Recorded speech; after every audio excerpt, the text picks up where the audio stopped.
High students welcome to my YouTube channel M Das maths tuition. আজকের class 5-এর গণিত second ইউনিটের সাজেশনের দ্বিতীয় পার্ট করাচ্ছি। এর আগের ভিডিওতে আমরা ফার্স্ট পার্ট করিয়ে দিয়েছি, সেখানে 140 পর্যন্ত অঙ্কগুলো ছিল। আজকের 77 থেকে 172 পেজ পর্যন্ত তার মধ্যে যে জ্যামিতিগুলো আছে এবং 140 পেজের পরে যে অঙ্কগুলো আছে এগুলো করাচ্ছি বন্ধুরা। অবশ্যই তোমাদের পরীক্ষাতে কমন পেয়ে যাবে, আমি দায়িত্ব নিয়ে এবং গ্যারেন্টি দিয়ে বলছি, কারণ দীর্ঘ জীবনের আমার শিক্ষকতার অভিজ্ঞতা থেকেই আমি বলছি। তো প্রথমে আছে কথায় লেখো 19 পূর্ণ 3-এর 100, 19 পূর্ণ 3-এর 100। এগুলোকে আমরা কি করব? এগুলোকে আমরা করব একক, দশক, শতক, হাজার এইভাবে লিখব। আর এককের পরে হবে দশাংশ, শতাংশ, সহস্রাংশ, এইগুলো আমরা এইভাবে লিখব। তো 19 মানে এটা পূর্ণ সংখ্যা, অর্থাৎ এককের ঘরে হবে 9, আর এদিকে হবে 1, আর এখানে হবে দশমিক এককের পরে, এবং নিচে আছে 3-এর পরে 100 মানে দুটো শূন্য, অর্থাৎ এই 3টা এককের দু ঘরে হবে। এই যেটা একক, তারপরে এক ঘরে যে দু ঘর, এককের এই যতগুলো শূন্য থাকবে দুটো শূন্য আছে, তাহলে এককের পরে দু ঘরে সেটা হবে, আর মাঝখানে এখানে আমরা শূন্য দিয়ে দেবো। এবার এটাকে কথায় দুরকম লেখা যায়, আমি বলছি। একরকম লেখা যায় যে 19 দশমিক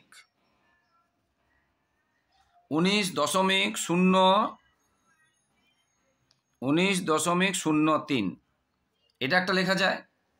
19.03 লেখা যায়। আবার কি লেখা যায়? 19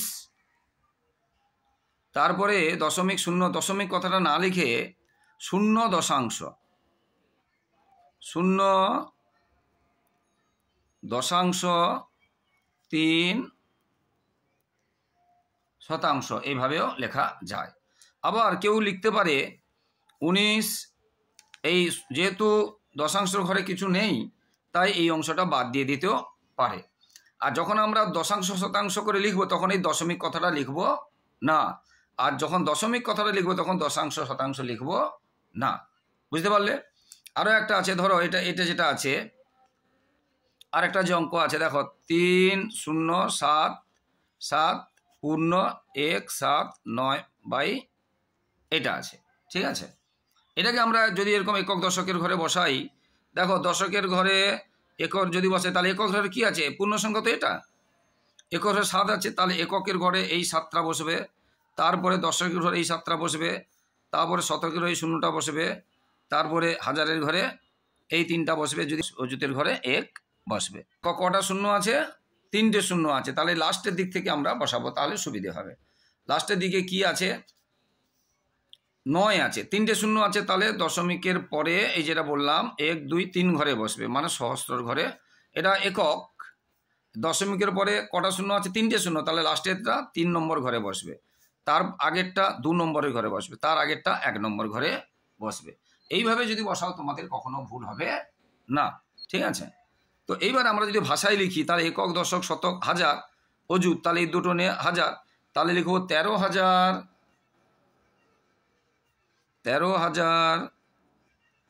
শতকের ঘরে কিছু নেই, তারপরে আছে 77, 13,077 দশমিক, এবারে আমরা দশমিক 173, এটা একসাথে লিখবো না, এরকম 173 ভেঙে ভেঙে লিখবো 173। তাহলে একক, দশক, শতক, হাজার, 13,000, শতর ঘরে কিছু নেই, এবারে 7 7 77 দশমিক 173। অথবা আমরা কি লিখতে পারি? অথবা আমরা এটা বলেছিলাম, অথবা কি লিখতে পারি না, 13,000, এইবারে 13,000 এই অংশটা পুরো থাকবে। এই 13,000 শতর ঘরে কিছু নেই, 77, এইবারে দেখা 77। এইবারে আমরা দশমিক যখন না লিখব, দশমিক না লিখে আমরা কি লিখব? এই একটা কার ঘরে আছে? দেখো এই একটা কার ঘরে আছে? দশাংশের ঘরে। এই 7টা শতাংশের ঘরে, এই 3টা সহস্রাংশের ঘরে, তাহলে লিখবো 1.7 শতাংশ আর 3 সহস্রাংশ, 3 সহস্রাংশ আমরা এটা এইভাবেও লিখতে পারি। তাহলে 1 দশাংশ 7 শতাংশ 3 সহস্রাংশ, কারণ একটা দশাংশ ঘরে 7টা শতাংশ ঘরে 3টা সহস্রাংশের ঘরে, তাই আমরা এটা লিখব। এরপরে সংখ্যায় লেখো, ঠিক ওইগুলো ভাষা থাকবে সংখ্যায়, সবগুলো তোমরা একক দশক করে বসিয়ে লিখবে, তাহলে ভুল হবে না। 2000.01 বা 2001 কি আছে শতাংশ। দেখো আমরা বলেছি একক, দশক, শতক, হাজার, অযুত, তারপরে দশমিক দিয়ে কী লিখব, দশাংশ, শতাংশ, সহস্রাংশ, এটা আমরা লিখব। তো এখানে দেখো যারা 2000, তাহলে হাজারের ঘরে একক, দশক, শতক, হাজার, হাজারের ঘরে হলো 2। দেখো 2000 বলেছে, তাহলে হাজারের ঘরে হলো 2, 2000, আর পূর্ণ সংখ্যায় কিছু না, একদম দশমিকে চলে আসছে দশমিক, তাহলে বাকিগুলোতে কি দেব, 0। 2000 দশমিক দিলাম এইখানে। এবারে কি আছে 0.01, দশমিকের পরে 0 তারপরে 1, এটা হয়ে গেল উত্তর। বুঝতে পারলে? কারণ বা যেটা বলেছে 2001 শতাংশ বলছে, শতাংশ, তো 1 শতাংশ, তাহলে শতাংশের ঘরে 1 বসবে, এইভাবে ভাষার অঙ্কগুলো আসবে। ঠিক আছে, এরপরে দেখো এত মিটার লম্বা বাঁশের এত মিটার কাদায় আছে আর এত মিটার জলে আছে। জল ও কাদায় কত মিটার আছে এবং জল ও কাদার উপরে কত মিটার আছে, এটা আমাদের বের করতে হবে। তাহলে এত মিটার কাদায় আছে, এত মিটার জলে আছে, জল ও কাদায় কত মিটার আছে, তাহলে দুটো যোগ করতে হবে, জলে আছে এত, কাদায় আছে এত, তাহলে যোগ করতে হবে। কিন্তু মনে রাখতে হবে দশমিকের যোগ বিয়োগগুলো দশমিকের সোজা দশমিক রাখতে হবে। তাহলে প্রথমে কাদায় বলেছিল 4.2 মিটার, আর জলে বলেছিল, কাদায় বলেছিল এটা, জলে বলেছিল 0.301 মিটার, 3.01 মিটার। খেয়াল, যোগ বিয়োগের সময় দশমিকের সোজা দশমিক রাখতে হবে। এবার এটা যদি আমরা যোগ করি, তাহলে কাদায় ও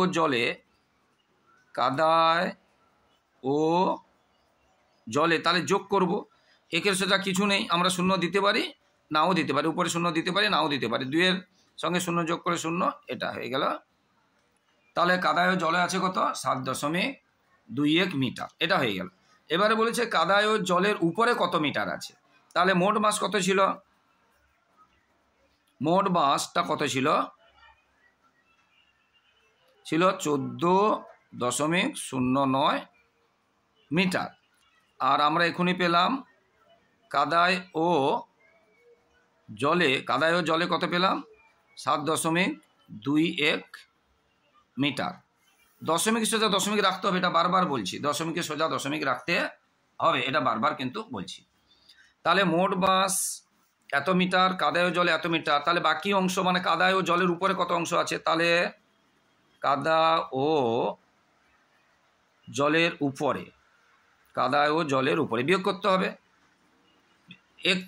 বুঝতে পারলে? 9 থেকে 1 গেলে 8 মিটার আছে, মিটার দিয়ে দিলাম। এবারে এখানে দেখো 0 থেকে তো 2 যাবে না, ধার নেবে, তাহলে 10 থেকে 2 গেলে 8, দশমিক সোজা দশমিক রাখলাম। এরপরে এখানে এখন 3 হয়ে গেছে, 13 7 গেলে 6, তাহলে কাদায় ও জলের উপরে আছে কত, 6.88 মিটার, এটা হয়ে গেল। ভীষণ ইম্পর্টেন্ট অঙ্ক কিন্তু একদম। এরপরে টাকা পয়সাকে টাকায় যেতে হবে, 2 টাকা 7 পয়সা। দেখো 2 টাকা 7 পয়সাকে কিসে যেতে বলছে, টাকা যেতে বলছে। যখন পয়সার ঘরে একটা ঘর থাকবে তখন কি করবে, তাকে 2টো ঘর করবে, এইভাবে করবে। কিন্তু তুমি যদি এইভাবে করো তাহলে ভুল হয়ে যাবে, এইভাবে করলে এটা 70 হয়ে যাবে, এটা 7 যেহেতু আছে এটা এইখানে 0 দিতে হবে। তাহলে টাকার পরে দশমিক, এটা টাকা যেতে বলছে, টাকা লিখলাম, এটা কিন্তু ভুল, এই অঙ্কের ক্ষেত্রে এটা ভুল, কারণ এটা 2 টাকা 70 পয়সা হয়ে যাবে। আর 7 পয়সা বলেছে, একটা ঘর আছে আর একটা 0 দিতে গেলে তার আগে দিতে হবে, তার পরে দিলে হবে না, এটা 70 পয়সা হয়ে যাবে। তাহলে উত্তর হলো 2 টাকা 7 পয়সা, মানে কত টাকা না, 2.07 টাকা, এটা হলো, এটা না। ঠিক আছে, এরপরে আছে 2 টাকা 50 পয়সা। দেখো 2 টাকা 50 পয়সা, 2 টাকা 50 পয়সা কত টাকা, দেখো পয়সার ঘরে দুটোই আছে, তাহলে কোনো অসুবিধা নেই, পয়সার ঘরে দুটো সংখ্যা আছে, তাহলে 2 টাকা 50 পয়সা, টাকার পরেই দশমিক দিয়ে দেবো, টাকার পরেই দশমিক দিয়ে দেবো, পুরোটা টাকা হয়ে গেল। এরপরে আছে 14 পয়সা কত টাকা, 14 পয়সা কত টাকা, আর 7 পয়সা কত টাকা, আর 50 পয়সা কত টাকা। তিনটে পয়সাকে টাকার করলে কি করতে হবে, পয়সাকে টাকার করলে শুধু দুটোর পরে দশমিক দিয়ে দিতে হবে, তাহলে এত টাকা। এবার এখানে কিছু না থাকলে কি বলেছি, একটা শূন্য দিতে পারো। এবারে 7 পয়সা বলেছে, কি যদি 1 পয়সাও বলতো তখন আমরা কি করতাম, না একটা সংখ্যা আছে দুটোর পরে দশমিক হবে, সেই জন্য এইটা আমরা দেব দশমিক, এইটা দেব। বা এখানে একটা 0 দিতে পারি, এটা 1 আছে দুটোর পরে, তাহলে এইখানে এটা দেব। এবার এই ধারে দশমিক দিতে পারি, নাও দিতে পারি, এবং এটা হয়ে গেল টাকা, এটা হয়ে গেল টাকা। এবারে 50 পয়সা আছে, 50 পয়সা কত টাকা। দেখো যেহেতু দুটো ঘর আছে, এখানে আর কোনো দশমিক দেব না, শূন্য দেব না, আর দশমিক দিয়ে এধারে একটা শূন্য দেব, এটা হয়ে গেল টাকা। তাহলে টাকা পয়সা বুঝতে পারলে। এবারে প্রশ্ন আছে সরলরেখা ড্যাশ মাত্রিক, না সরলরেখা হচ্ছে একমাত্রিক, সরলরেখা ড্যাশ মাত্রিক একমাত্রিক। এবার সরলরেখার কেবল ড্যাশ আছে, না কেবল দৈর্ঘ্য আছে। আর যদি বলে ড্যাশ ও ড্যাশ নেই, তাহলে প্রস্থ ও উচ্চতা নেই। সরলরেখা ড্যাশ মাত্রিক, না সরলরেখা এক মাত্রিক। সরলরেখার কেবল ড্যাশ আছে, সরলরেখার কেবল দৈর্ঘ্য আছে, ড্যাশ ও ড্যাশ নেই, না প্রস্থ ও উচ্চতা নেই। হয়ে গেল। রেখাংশ, রেখার মাত্রা কয়টি ও কি কি, রেখার মাত্রা একটি এবং সেটা হচ্ছে দৈর্ঘ্য। রেখাংশ দুটি ড্যাশ আছে, রেখাংশের দুটি ড্যাশ আছে, না দুটি প্রান্তবিন্দু আছে, রেখাংশের দুটি প্রান্তবিন্দু আছে। সরলরেখার কোনো ড্যাশ নেই, সরলরেখার কোনো প্রান্তবিন্দু নেই, সরলরেখার কোনো ড্যাশ নেই, সরলরেখার কোনো প্রান্তবিন্দু নেই। দুটি বিন্দু দিয়ে কয়টি সরলরেখা তৈরি করা যায়, দুটি বিন্দু দিয়ে একটি সরলরেখা তৈরি করা যায়। দুটি বিন্দু দিয়ে কয়টি বক্ররেখা তৈরি করা যায়, দুটি বিন্দু দিয়ে অনেকগুলি বক্ররেখা তৈরি করা যায়। দেখো আমি দেখাচ্ছি, দেখো মনে করো এই একটা বিন্দু, এই একটা বিন্দু, দুটি বিন্দু যদি যোগ করি একটাই সরলরেখা হবে। কিন্তু এই একটা বিন্দু, এই একটা বিন্দু যদি এটা করি, এটা একটা বক্ররেখা, এটাও একটা বক্ররেখা, এটাও একটা বক্ররেখা, এটাও একটা বক্ররেখা, এটাও একটা বক্ররেখা, এটাও একটা, অনেক আমরা বক্ররেখা তৈরি করতে পারি। তাহলে দুটি বিন্দু দিয়ে সরলরেখা হবে একটি, বক্ররেখা হবে অসংখ্য। এটা এবারে একটি বিন্দু দিয়ে কয়টি সরলরেখা আঁকা যায়, একটি বিন্দু দিয়ে অনেকগুলো সরলরেখা আঁকা যায়, এবং তাদের কি বলে, না তাদের বলে সমবিন্দু সরলরেখা। ছবিতে দেখাচ্ছি, দেখো একটি বিন্দু দিয়ে কতগুলো সরলরেখা আঁকা যায় এবং তাদের কি বলে। এই একটা বিন্দু, এই দেখো এর একটা রেখা গেল, এই একটা রেখা গেল, এই একটা রেখা গেল, এই একটা রেখা গেল, এই একটা রেখা, মানে এটা বেঁকে গেছে, এরকম অনেক রেখা যাবে। তাহলে একটি বিন্দু দিয়ে অসংখ্য সরলরেখা আঁকা, এটা বেঁকে গেছে, এটা বাদ, হ্যাঁ, অসংখ্য সরলরেখা আঁকা যায়। এবং এই রেখাগুলোকে সব কি বলে, না সমবিন্দু সরলরেখা, সমবিন্দু সরল রেখা, এদের কি বলে, সমবিন্দু সরল রেখা। ঠিক আছে। এরপরে সরল রেখা বা যে কোনো রেখা, সরল রেখা বা রেখা বা বক্ররেখা অসংখ্য ড্যাশ দিয়ে তৈরি, না অসংখ্য বিন্দু দিয়ে তৈরি। রেখা অসংখ্য ড্যাশ দিয়ে তৈরি, বা সরলরেখা অসংখ্য ড্যাশ দিয়ে তৈরি, বা বক্ররেখা অসংখ্য ড্যাশ দিয়ে তৈরি, না বিন্দু দিয়ে তৈরি। একই রেখায় অবস্থিত বিন্দুগুলিকে কি বলে, না সমরেখ বিন্দু। একই রেখায় অবস্থিত বিন্দুগুলিকে কি বলে, সমরেখ বিন্দু। কীরকম, মনে করো দেখো এই একটা রেখা, এই বিন্দু, এই বিন্দু, এই বিন্দু, এই বিন্দু, এই বিন্দু, এই বিন্দু, একশো রেখায় যে বিন্দুগুলো, এই বিন্দুকে বলে সমরেখ বিন্দু।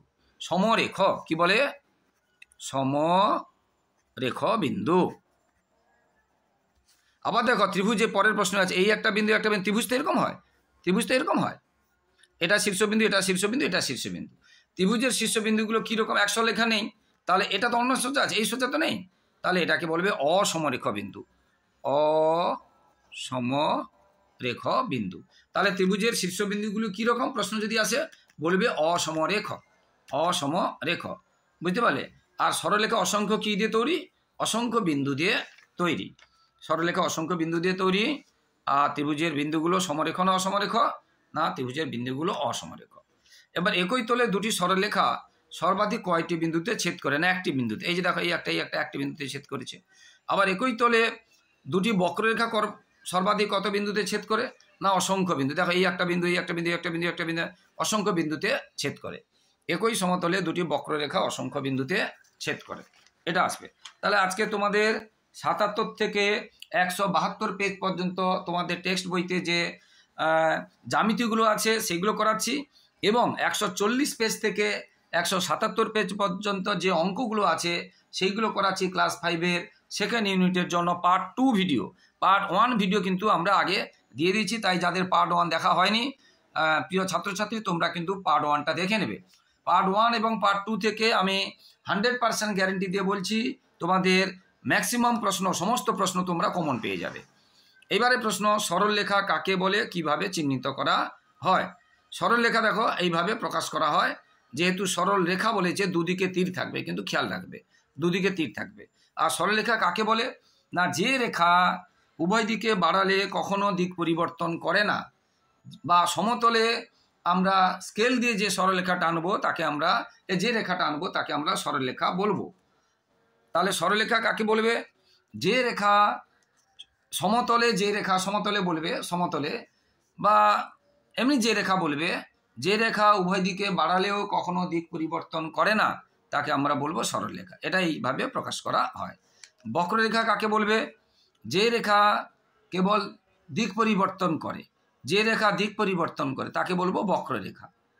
সরলরেখা ও বক্ররেখা পার্থক্য আছে, এখনই যেটা বললাম যে সরলরেখা দিক পরিবর্তন করে না, বক্ররেখা দিক পরিবর্তন করে। সমতলে সরলরেখা আঁকা যায়, বক্রতলে সরলরেখা আঁকা যায় না।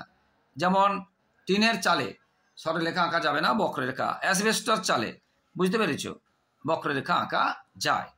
ভাঙা পাথর কার উদাহরণ? ভাঙা পাথরের হচ্ছে বক্রতলের উদাহরণ। টেবিলের উপরিভাগ কার উদাহরণ? সমতলের উদাহরণ। এটা তল বলছি, রেখা বলছি না, তলের উদাহরণ। আচ্ছা যাই হোক, সরলরেখা বক্ররেখার পার্থক্য আসবে।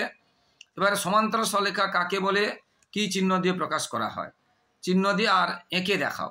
এটা হচ্ছে সমান্তরাল সরলরেখা। কিভাবে আঁকবে দেখো, তোমাদের একদম নির্ভুল সমান্তরাল সরলরেখা কিভাবে আঁকবে সেটা দেখিয়ে দিচ্ছি, একদম ভুল হবে না কিভাবে আঁকবে সমান্তরাল সরলরেখা। একটা স্কেল নেবে, স্কেল নিয়ে সোজা করে বসিয়ে স্কেলকে এই পাশে একটা টেনে দেবে আর এই পাশে একটা টেনে দেবে, তাহলে একদম নির্ভুল সমান্তরাল সরলরেখা হবে। এবং এর নাম দেবে A B R C D, এবং তীর দিতে ভুলবে না। এবার তীর দিতে ভুলবে না। তাহলে এটা হয়ে গেল সমান্তরাল সরলরেখা অঙ্কন। এটা হচ্ছে সমান্তরাল সরলরেখা, এটা চিত্র। আর চিহ্ন কি? চিহ্ন হচ্ছে এটা, এদিক দিয়ে। অঙ্কনের সময় আমরা এদিক দিয়ে করেছি, আর চিহ্নের সময় আমরা এদিক দিয়ে করেছি। চিহ্ন, এটা হচ্ছে সমান্তরাল সরলরেখা চিহ্ন, দেখেছ? তাহলে সমান্তরাল সরলরেখা কাকে বলবো না, যখন দুই বা ততোধিক সরলরেখা একই সমতলে উভয় দিকে বাড়ালেও কখনো মিলিত হবে না। দুই বা ততোধিক সরলরেখা একই সমতলের, দুই বা ততোধিক সরলরেখা উভয় দিকে যত খুশি বাড়ালেও তারা কখনো মিলিত হবে না, তখন তাদের বলবো পরস্পর সমান্তরাল সরলরেখা। তখন তাকে বলবো পরস্পর সমান্তরাল সরলরেখা। এবারে 6.7 সেমি কি 6.5 সেমি কি 5.6 সেমি এরকম রেখা আঁকতে হবে, সরলরেখাংশ আঁকতে হবে স্কেল দিয়ে। কিভাবে আঁকতে হয় দেখো, সরলরেখাংশ যত বলবে, যদি 6.7 সেমি বলে, এটা 6.7 সেমি বলেছি, স্কেল দেখো এই দিকে যে ছোট ছোট দাগগুলো আছে এটা হচ্ছে সেন্টিমিটার, আর এই দিকে বড় বড় দাগগুলো ইঞ্চি, এই দিকটা করবে না, তোমাকে সেন্টিমিটার বলেছে 1 নম্বর। 2 নম্বর, স্কেলের একদম ধার থেকে নেবে না। লক্ষ্য করে দেখো, স্কেলের একদম ধার থেকে আঁকার শুরু হয়নি, কিন্তু এইখান থেকে শুরু হয়েছে, তাহলে এইখান থেকে এটা বাদ, এইখান থেকে শুরু করবে আঁকার সময়, একদম ধার থেকে নেবে না। তো একে দেখাচ্ছি, দেখো বন্ধুরা কি বলেছে, 6.7। তাহলে 6.7 আমরা আঁকবো, তাহলে একদম ধার থেকে নেওয়া, যেখান থেকে দাগ শুরু হয়েছে সেখান থেকে নেবে 6.7, মানে বড় বড় 6টা ঘর যাবে। এই দেখো এই 6টা ঘরে এসছি, 6.7 মানে 6টা ঘর এসছি। এরপরে ছোট ছোট 7টা ঘর যাবে, 5টার পরে 2টো ঘর, তাহলে 7টা ঘর হয়ে যাবে। এই ছোট ছোট 6-এর পরে ছোট ছোট 7টা ঘর, এটা হয়ে এলো। নাম একটা দেবে এ বি, এখানে তীর দেবে না, তাহলেও কিন্তু ভুল হয়ে যাবে। এটা হলো 6.7 সেমি, এটা রেখাংশ। এটা রেখাংশ, কোনো তীর দেবে না, রেখাংশের তীর দিলে ভুল হয়ে যাবে, কারণ রেখাংশের প্রান্তবিন্দু আছে। যদি এটা 5.6 বলতো, যদি 5.6 বলতো তাহলে কি করতাম আমরা, 5.5ও যদি বলতো, বা 5.2 যদি বলতো, 5.2 বলেছে, তাহলে দাগ যেখানে শুরু হয়েছে এখান থেকে শুরু করে 5 ঘর বড় আসবো, আর ছোট ছোট 2টো ঘর আসবো। দেখো মাত্র ছোট ছোট 2টো ঘর এসেছি, তাহলে এটা হয়ে গেল 5.2 সেমি মানে সেন্টিমিটার, এখানে নাম ধরো সিডি দিয়ে দিলাম। এইরকম রেখা এঁকে যে কোনো মাপের রেখা এঁকে দেখাতে হয় বলতে পারে। এবারে রশ্মির প্রান্তবিন্দু কয়টি? না, রশ্মির প্রান্তবিন্দু একটি। রশ্মিকে কিভাবে প্রকাশ করা হয়েছে রশ্মি অঙ্কনের সময়? না এইভাবে, এটা তীর থাকবে, একটা তীর থাকবে, এদিকে একটা প্রান্তবিন্দু আছে আর এদিকে একটা তীর আছে, বুঝতে? রশ্মি কিন্তু দুটো এবি দিয়ে প্রকাশ করবে, কিন্তু তীর থাকবে একটা রশ্মির, বুঝতে পেরেছ? একটা তীর থাকবে, তীর একটা থাকবে, কারণ প্রান্তবিন্দু একটা আছে আর একটা প্রান্তবিন্দু নেই, অসীম। এবারে এই চিত্রে কতগুলো সরল রেখাংশ আছে? এই চিত্রে কতগুলো সরল রেখাংশ আছে? না, এ বি একটা রেখাংশ, বিসি একটা রেখাংশ, আবার এসি একটা রেখাংশ, তাহলে তিনটি রেখাংশ আছে। নামগুলো বললাম, একটা এ বি, একটা বিসি আর একটা এসি। এবারে সরল রেখা দেখিয়ে দিলাম যে সরল রেখা কিভাবে চিহ্ন দিয়ে প্রকাশ করা হয়, এটা হয়ে গেল। তো বন্ধুরা, যারা আমার ইউটিউব চ্যানেলটি দেখছো সকলকে অসংখ্য ধন্যবাদ। আর যারা আমার চ্যানেলে নতুন, আমার প্রিয় ছাত্রছাত্রী এবং যারা আমার চ্যানেল দেখছেন, সকলের কাছে অনুরোধ, আপনারা কিন্তু আমার চ্যানেলটিকে সাবস্ক্রাইব করে একটু হেল্প করুন। প্লিজ একটু পাশে থাকুন সাবস্ক্রাইব করে, এবং লাইক কমেন্টও শেয়ার করতে ভুলবেন না। আর অবশ্যই পাশে থাকা বেল আইকনটা প্রেস করে অল নোটিফিকেশান অন করে দিন, যাতে সমস্ত ভিডিও একদম প্রথমে পৌঁছে যায়, যাতে না মিস হয়। এবং আমার চ্যানেলে 5 থেকে 10 পর্যন্ত অঙ্ক এবং মাধ্যমিকের টেস্ট পেপারের সমস্ত টেস্ট পেপার, এবিটি এবং পর্ষদের টেস্ট পেপারের সমস্ত পেজের উত্তর করে দেওয়া হয় এবং মাধ্যমিকের সাজেশান দেওয়া হয়। তাই তোমরা তোমাদের দাদাদের বা ভাইদেরও আমার ইউটিউব চ্যানেলটি সাবস্ক্রাইব করলে, শেয়ার করলে তাদের উপকৃত হবে, উপকার আসবে। তোমরা তাই এটাও করবে বন্ধুরা। আবার রিকোয়েস্ট করছি, আমার চ্যানেলটি সাবস্ক্রাইব করে একটু হেল্প করে একটু পাশে থাকো। সবার পরীক্ষা খুব ভালো হোক, সবার ভবিষ্যৎ ভালো হোক। জয় হিন্দ, বন্দে মাতরম।